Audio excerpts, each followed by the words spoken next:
Hello दोस्तों, कैसे हैं? आशा करते हैं आप सब ठीक ही होंगे। तो आज का कहानी मेरी माँ यानी प्यारी माँ।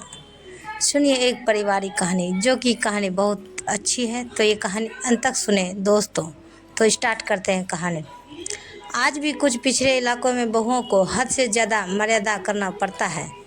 मेरी बहू एक ऐसी कहानी है जो समाज में फैली कुरीतियों से पर्दा उठाएगी। एक बहुत ही प्राचीन गांव था, जहां लोगों पुराने रीति रिवाजों के तहत अपना जीवन व्यतीत किया करते थे। गांव में किशोर अपने माता पिता और पत्नी के साथ रहता था। किशोर की पत्नी शीतल शहर की पढ़ी लिखी लड़की थी, इसलिए उसे गांव के रीति रिवाजों में ज़्यादा दिलचस्पी नहीं थी। फिर भी उसे परंपराओं के अनुसार गांव के लोगों के सामने सर ढक कर रखना पड़ता था। कुछ दिनों तक तो शीतल ने बड़े बुजुर्गों की मर्यादा रखते हुए यह बर्दाश्त किया, लेकिन जब उसे लगातार पर्दे में रहने से घुटन होने लगी तो उसने अपने पति किशोर से शहर जाने की बात कही। किशोर गांव में ही पला बड़ा था, इसलिए उसे शहर जाने में कोई रुचि नहीं थी। उसने अपनी पत्नी को समझाते हुए कहा, यहाँ तुम्हारा पूरा परिवार है और हम इसे छोड़कर नहीं जा सकते। तुम्हें यहाँ रहने में क्या परेशानी है? शीतल ने किशोर से खुलकर अपने दिल की बात कह दी। बस फिर क्या था, वह अपनी पत्नी से नाराज हो गया और जोर जोर से चिल्लाने लगा। किशोर की आवाज़ सुनकर उसके माता पिता भी कमरे के अंदर आ गए हैं और जैसे जैसे ही उन्हें सारा मामला पता चला तो उन्होंने भी अपनी बहू को बुरा भला कहना शुरू कर दिया। सारे परिवार की बातें सुनकर शीतल की आंखों में आंसू आ गया। शीतल मायूस हो गया। शीतल को समझ में ही नहीं आ रहा था कि वह अपने पति को कैसे समझाए।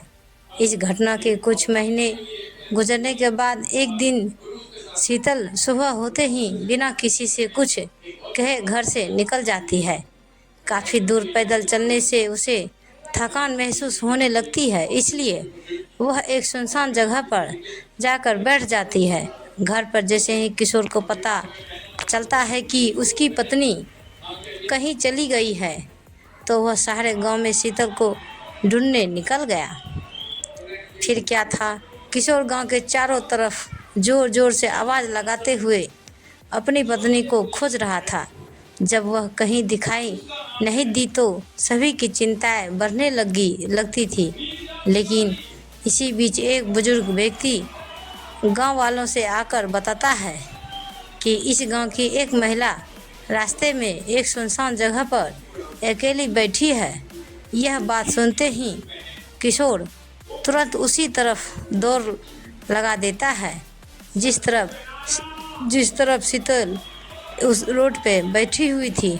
उसी तरफ किशोर को भागता देख गांव के लोग भी उसके पीछे भागने लगते हैं। जैसे जैसे किशोर शीतल के नज़दीक पहुंचा, उसे देखते ही उसके होश उड़ गए, क्योंकि शीतल अपने बिखरे बालों के साथ मिट्टी से खेल रही थी। शीतल को ऐसी स्थिति में देख गांव वालों को लगा जरूर यह कोई भूत बला है जो शीतल के पीछे पड़ गई है। सभी ने शीतल को काबू में करने की बहुत कोशिश की, लेकिन शीतल सभी को धक्का मारते हुए जोर जोर से रोने लगी। उसने रोने की आवाज़ किसी पुरुष की तरह लग रही थी। जैसे जैसे करके शीतल को घर लाया गया, गांव के सभी लोगों को शीतल की हरकतें भूतिया गतिविधि की ओर इशारा कर रही थी, इसीलिए सभी ने तांत्रिक बुलाने को कहा। किशोर ने अपने कुछ रिश्तेदारों की सलाह से एक जाने माने तांत्रिक को बुलाया। तांत्रिक ने आते ही चारों तरफ एक घेरा बनाया और खतरे से बचने के लिए सभी को उस घेरे के अंदर रहने को कहा और शीतल के कमरे में अकेले ही चला गया। अंदर पहुंचते ही उसने शीतल को चेतावनी देते हुए कहा, साफ साफ बता तो यह नाटक क्यों कर रही हो? नहीं तो तुम्हें बहुत तकलीफ होगा, नहीं तो तुम्हें मैं भस्म कर दूंगी, इसीलिए संभल जाओ। तुम कौन हो शीतल के ऊपर, तुम अपना नाम पता जल्दी बताओ। तो इसी बीच शीतल तांत्रिक को देखते हुए आक्रामक होने लगती है। तभी तांत्रिक ने शीतल के बाल को पकड़कर दोबारा कहा, मैं अच्छी तरह से जानता हूँ भूत प्रेत नाम की कोई चीज़ नहीं होती। मैं कई वर्षों से इसी तरह लोगों के भ्रम दूर करता आया हूँ। तुम्हारे घर वालों को समझाना मुश्किल है, लेकिन तुम अच्छी तरह से जानती हो कि तुम यहाँ नाटक कर रही हो। तांत्रिक की बात सुनते ही शीतल की आंखों में आंसू आ गए और उसने रोते हुए अपना झूठ कबूल कर लिया। शीतल ने तांत्रिक को बताया कि वह शहर की पढ़ी लिखी लड़की है, उसे ज़्यादा बंधनों में रहना पसंद नहीं।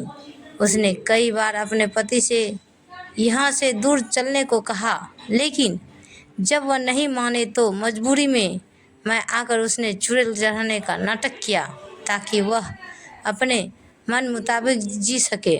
दरअसल तांत्रिक एक वैज्ञानिक था जो कई सालों से भूतों के नाम पर फैली हुई अफवाहों की सच्चाई दिखाने के लिए रिसर्च कर रहा था, यानी कि खोजबीन कर रहा था। और उसी वजह से उसने तांत्रिक वेशभूषा अपनाई थी।